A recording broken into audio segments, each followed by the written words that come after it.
So you think about some great stories like, say, The Lord of the Rings. Coba pikirkan cerita seperti The Lord of the Ring. Of course, if it's only about the great heroes and Aragorn and the elves and all of these kinds of things, it's a bit hard to relate to them.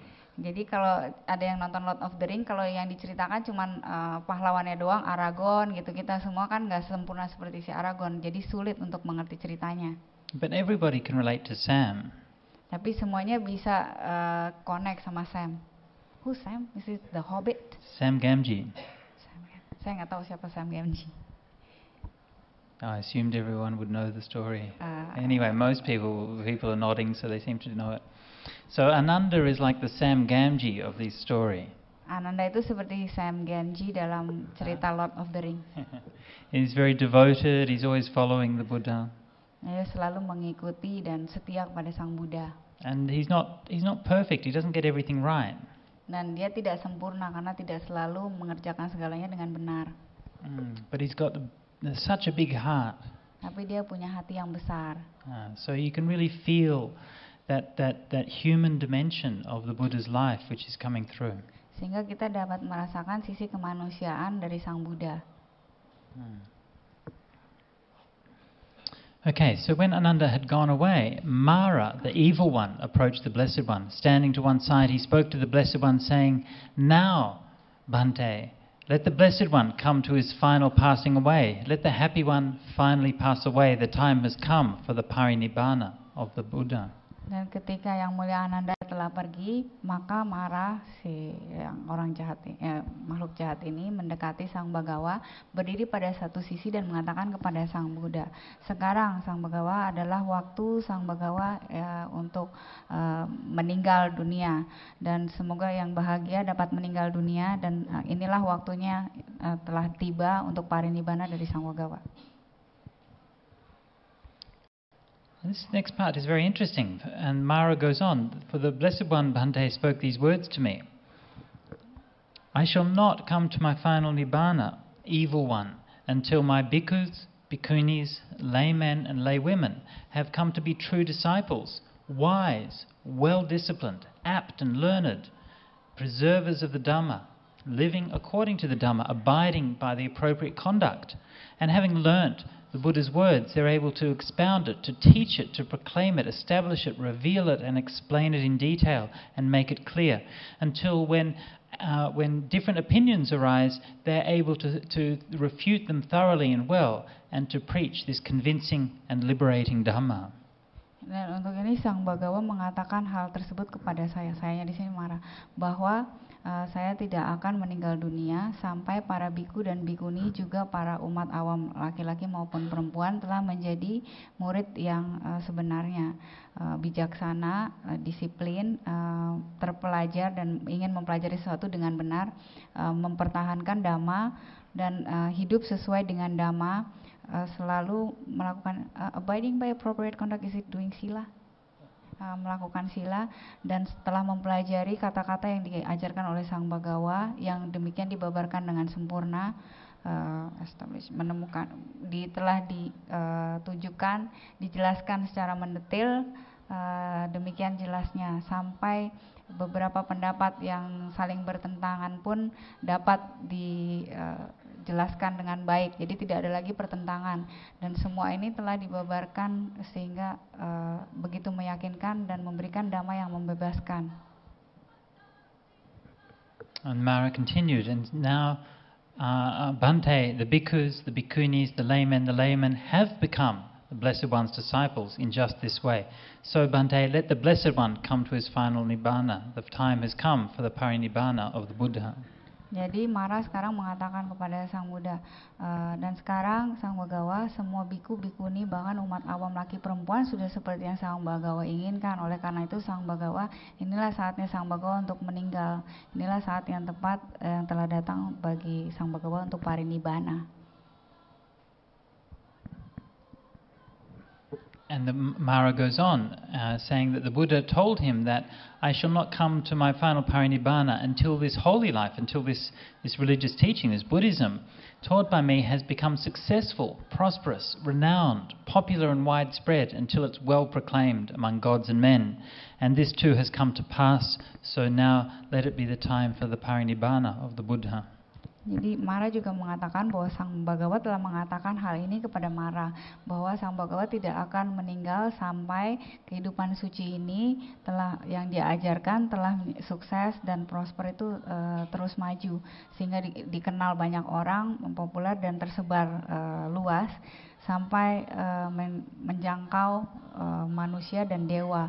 Dan Mara mengatakan ini telah terjadi, oleh karena itu Sang Bhagawa ini adalah waktu yang tepat untuk Sang Bhagawa meninggal dan parinibbana.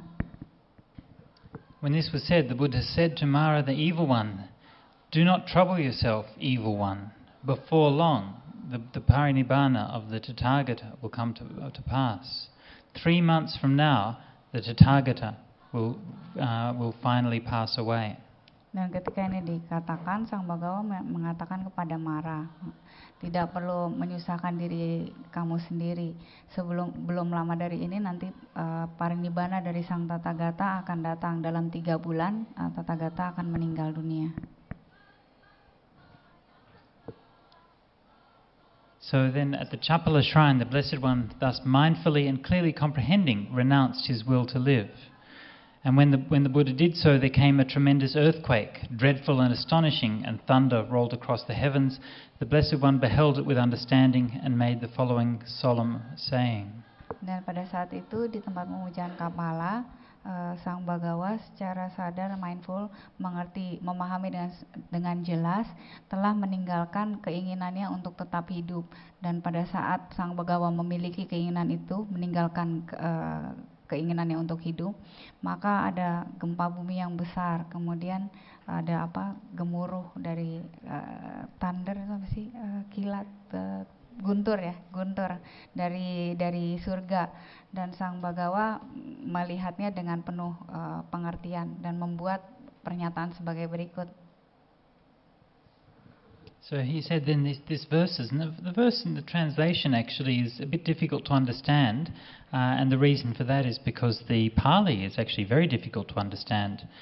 So I'm not going to go into too much detail into this, but basically the idea of this verse is that the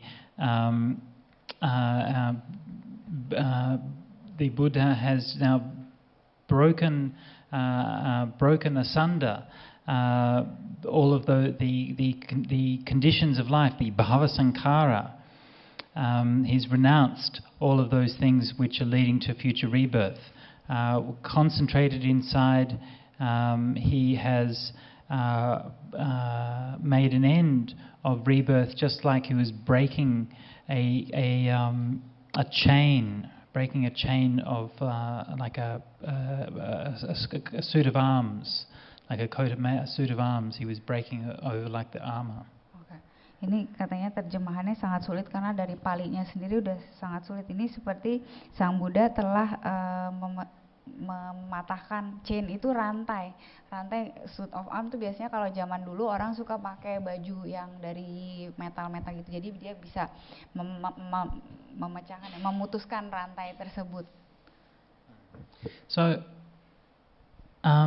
now this whole episode with the encounter with Mara is a very interesting one in a number of respects. I mean, first of all, don't you think it's a bit unusual to think that the Buddha died because Mara asked him to?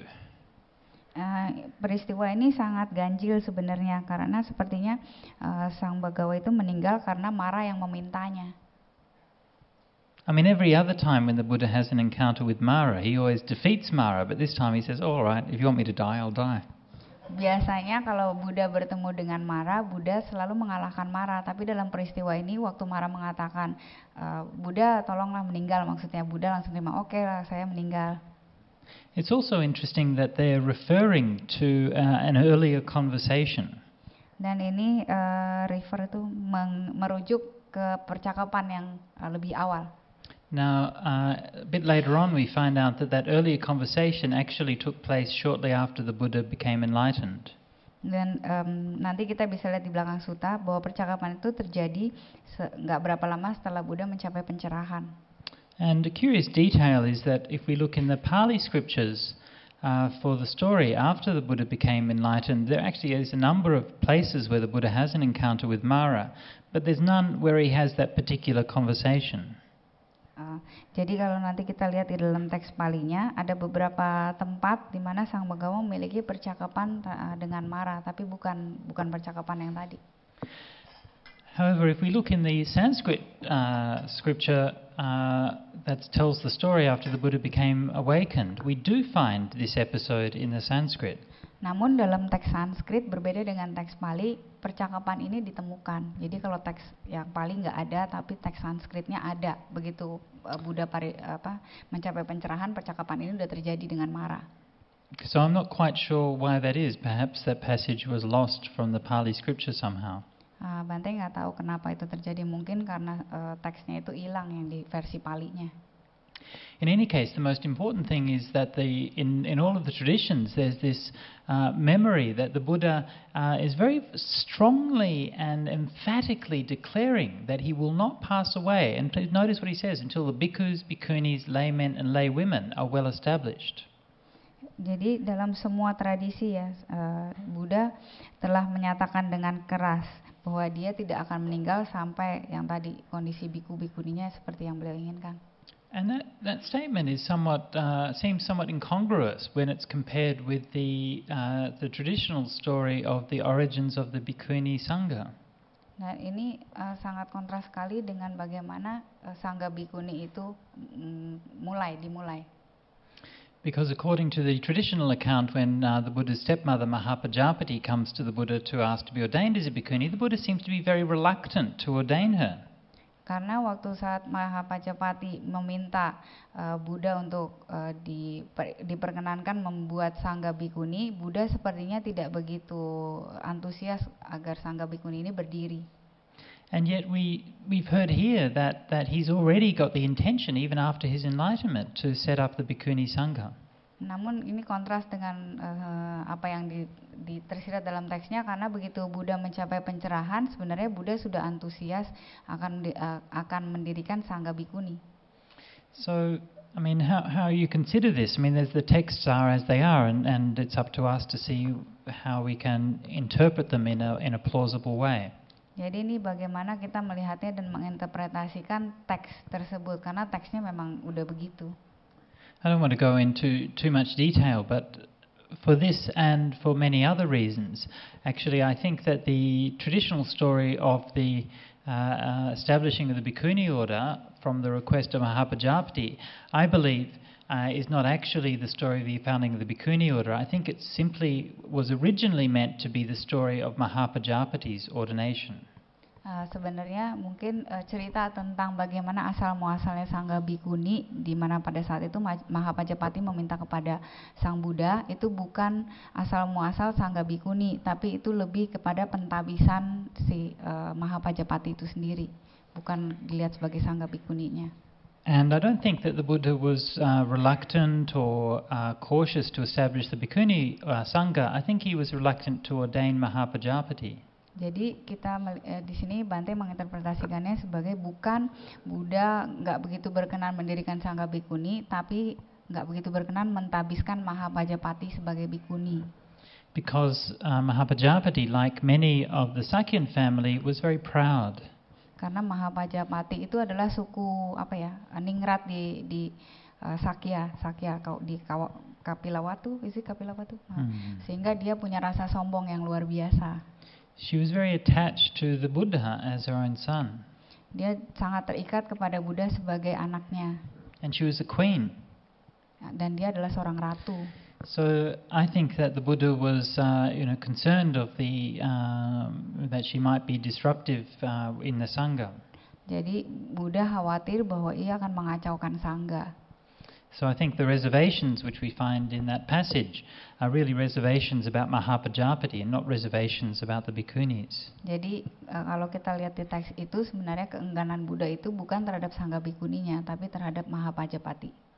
So that then would make sense with our current passage, because the Buddha all along wanted to establish a bhikkhuni sangha, and so he only had a problem with ordaining Maha Parinibbana. Karena dalam teks yang tadi kelihatan sekali bahwa Sang Buddha itu sebenarnya ingin sekali, antusias sekali untuk mendirikan sangga bhikkhuni. Jadi keengganannya hanya pada Maha Parinibbana untuk menjadi seorang bhikkhuni. Oh, and that reminds me, I should have been asking for questions. So I should have a break here and see if anybody has any questions. Yes.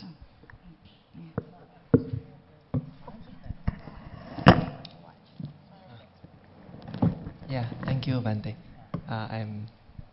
My question in Indonesia.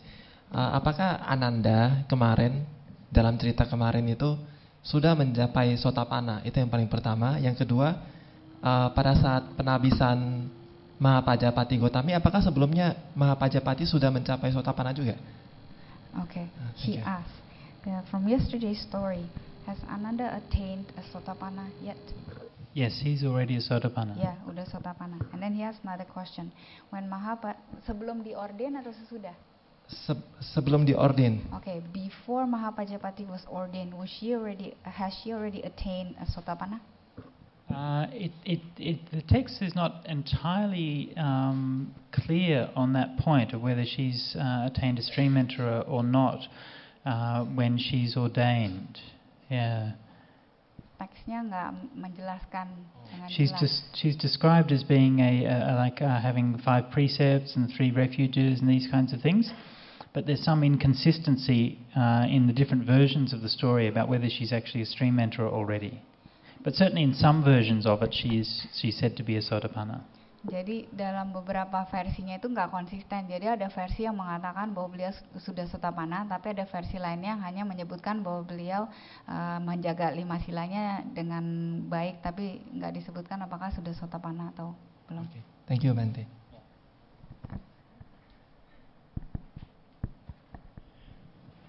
Okay, so any other questions? Ada pertanyaan before we lainnya? continue?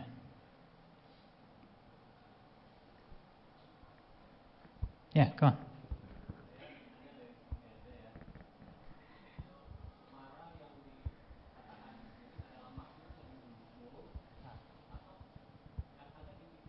Okay.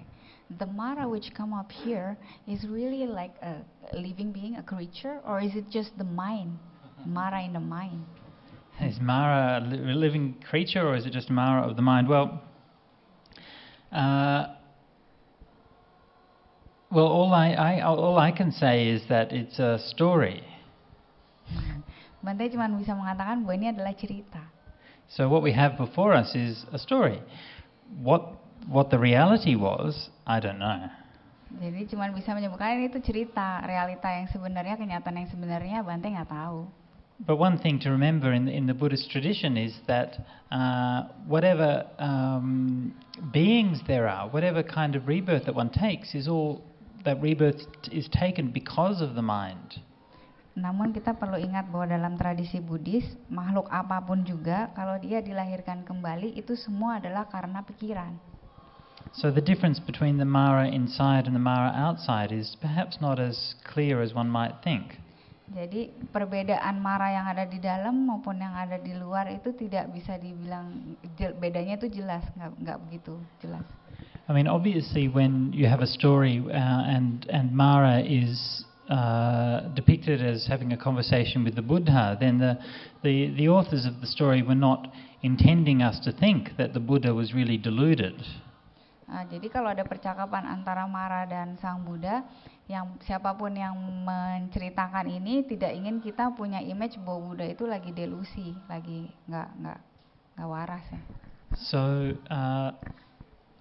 I think we basically have 2 choices here. Is either this is like a real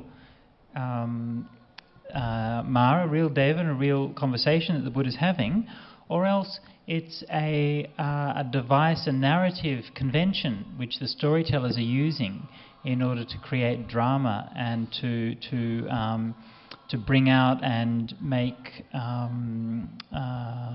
apparent certain issues and so on which otherwise might not be so clear. Jadi ada dua pilihan di sini, bahwa Mara itu sebagai makhluk dewanya yang beneran ada dan Buddha melakukan percakapan yang benar-benar dengan Mara, atau orang yang menceritakan cerita ini ingin membuatnya lebih dramatis sehingga apa yang ingin ia munculkan itu lebih jelas. So I'll leave it to you to decide which you think it is. Jadi Bante serahkan pada Anda, yang mana pilihannya. Okay, yeah, go on.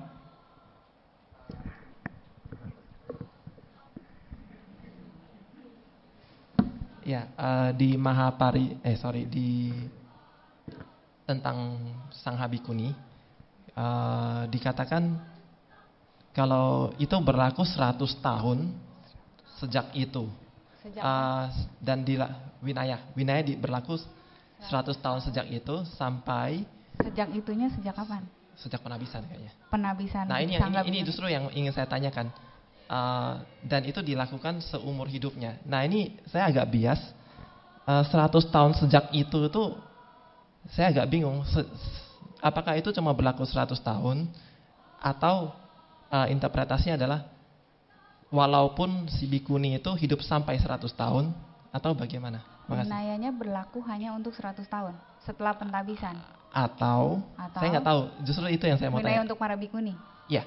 Okay, he asked a question. I don't really understand the question, but I'm just going to sing it to you. Okay. Says the Vinaya of the bhikkhunis, ever since that a person is ordained as a bhikkhuni, he says that it lasts for 100 years. For 100, 100 kan? He says it's 100. Okay, 100 tahun sejak dia ditabiskan atau hidup bhikkhuninya sampai 100. Iya, sebab ini agak bias. Or does that mean that the bhikkhuni's life is only going to last for 100 years? Sebab setelah itu ditekankan itu dilakukan sampai seumur hidupnya. Jadi kenapa dikatakan harus sampai 100 tahun gitu? Because afterwards it was emphasized that you have to observe it for the rest of your life. Then why the 100 years? Okay, so look, the question is a little bit confused. Let me try to clarify what I think it is that you're asking. When Maha Parinibbana had taken her ordination, there is a passage in the Vinaya which says that the Buddha says that formerly the Buddhism would have lasted for 1,000 years, but now that bhikkhunis have ordained, it will only last for 500 years. Bante sendiri, ini maaf ya, karena mungkin saya nggak jelas juga pertanyaannya dari Dian, jadi Bantenya juga nggak gitu jelas. Cuman Bante bilang Bante ingin mengklarifikasi apa yang Bante pikir Dian tanyakan ke Bante. Jadi secara formal di situ dikatakan bahwa kalau nggak ada sangga bhikkhuni maka ajarannya bertahan 1000 tahun. Cuma jika ada sangga bhikkhuni maka itu hanya bertahan 500 tahun. Ini bukan yang ingin Dian tanyakan. Bukan. No. Di awal kalimat kalau nggak salah di Vinaya ada dikatakan kalau itu winaya itu harus dilakukan seumur hidup, tapi di awal kalimatnya dikatakan itu berlaku 100 tahun sejak penabisan, dan itu sering ditafsirkan walaupun bhikkhuni itu sampai 100 tahun dia harus menghormat kepada orang yang baru mencapai baru menjadi bhikkhu. At the beginning of the winaya there is a statement that it is only for 100 years, but at the Yes. Okay, thank you. Okay, so again, this is a similar part of the same narrative, the same story, where Maha Parinibbana has asked for ordination, and one of the things the Buddha does then is lay down the 8 Garudhammas, and one of them saying that the bhikkhuni who's ordained for 100 years must pay respects to a bhikkhu, even one who's ordained that very day. Okay, so this is I don't know how long you want me to spend on this. I've written several books on this topic, so I could keep on going for some time, all right? But in brief, very, very briefly and inadequately, and please ask me more questions if you think that it needs more explanation, but in brief, I believe that particular part of the suttas, the Garudhammas, was a later interpolation. I believe that the original form of that rule, once more, was intended to be a rule for Maha Parinibbana. Ya, Jadi kata Bante sebenarnya bisa menjawab ini cukup panjang karena Bante telah menuliskan banyak buku tentang ini. Cuman Bante hanya menjawab dengan singkat dan katanya kalau dia nggak jelas boleh tanya lagi. Jadi versi itu tadi tuh hanya interpolasi, jadi inferensi karena originalnya aslinya itu dimaksudkan untuk Maha Pajapati. Is it because that you said that she is so proud? That's right, yeah. Karena Maha Pajapati itu sangat sombong sehingga dibikin klausal demikian karena kalau dia ditabiskan jadi seorang bikuni, kalau dia sombong dia nggak akan memberikan penghormatan bagi biku. So there's nowhere in the Vinaya, anywhere out of hundreds of rules, there's not a single case where the Buddha lays down a rule for no reason. Jadi tidak pernah Sang Buddha kalau melakukan sesuatu memberikan winaya dilakukan tanpa ada alasan tertentu. Jadi pasti ada alasan khusus kenapa itu dibuat. And yet suddenly here at the beginning of the bhikkhuni ordination we find the Buddha lays down 8 rules for all the bhikkhunis for no reason at all. Dan pada saat pentabisan sangga bhikkhuni, kenapa tampaknya Buddha memberikan 8 peraturan tanpa alasan yang jelas? Nobody's done anything wrong. Padahal tidak ada orang yang melakukan kesalahan apapun. So I personally think that it's a very unreasonable thing to do. The Buddha always gave people the benefit of the doubt. Jadi Bante merasa ini agak sedikit janggal karena biasanya Buddha itu tidak pernah langsung misalnya menuduh seseorang, biasanya selalu menganggap seorang itu innocent until proven guilty, tidak bersalah sampai dibuktikan salah. So I do think it's reasonable that the Buddha would make this kind of rule for Maha Pajapati. Tapi menurut Bante kalau ini diberikan untuk Maha Pajapati ini sangat beralasan. And actually we find very similar things in the case, for example, of the ordination of the Sakyan princes. Dan ini juga sama sebenarnya pada waktu pentabisan dari pangeran-pangeran Sakya. When Ananda, Anuruddha and the other Sakyan princes ordained, they told their Baba, Upali, that he had to ordain at the beginning, he had to ordain before them. So specifically, and it says this in the text, specifically, so that they will have to bow down to him so that they can reduce their Sakyan pride. Jadi pada saat pentabisan pangeran-pangeran Sakya, Ananda dan kawan-kawannya, pada saat itu secara spesifik khusus harus ditabiskan Upali dulu, supaya keempat pangeran yang ditabiskan setelahnya selalu harus memberi hormat kepada Upali yang lebih senior. And so I think something similar is going on here in this story with Maha Pajapati. Jadi ini kasusnya sama. Kalau yang tadi kan pangeran Sakyanya supaya kesombongannya berkurang, maka dia harus memberikan hormat kepada Upali. Jadi Upali itu ide Sang Buddha, bukan ide pangeran itu. Ulang. Upali ditabiskan duluan itu adalah ide Sang Buddha, bukan pangeran. So now he ask you a question. When Upali was ordained, was it Buddha's idea that he was ordained first? No, it was the Sakyan princes. Bukan, itu idenya pangeran Sakya. Pangeran-pangeran Sakya minta Upali ditabiskan dulu supaya mereka dapat mengurangi kesombongannya sebagai pangeran-pangeran. Okay. So this is my belief, is that this rule or something like this rule was originally laid down for Maha Pajapati, and in later times it became generalized to apply for the whole Bhikkhuni Sangha. Jadi sebenarnya pada saat Buddha memberikan peraturan ini sebenarnya khusus untuk Maha Pajapati, tapi di kemudian hari ini jadi digeneralisasi, dibuat umum untuk semua sangga bhikkhuni. And I want you to know that although we can't go into all of the details of this is something which I've studied in a lot of detail and a lot of depth. And it's not just a conclusion that I reach lightly. It's not just something where I go, oh, I don't like that rule, therefore I think it was probably made up later on. Both myself and many other scholars have investigated this passage in very, very great detail.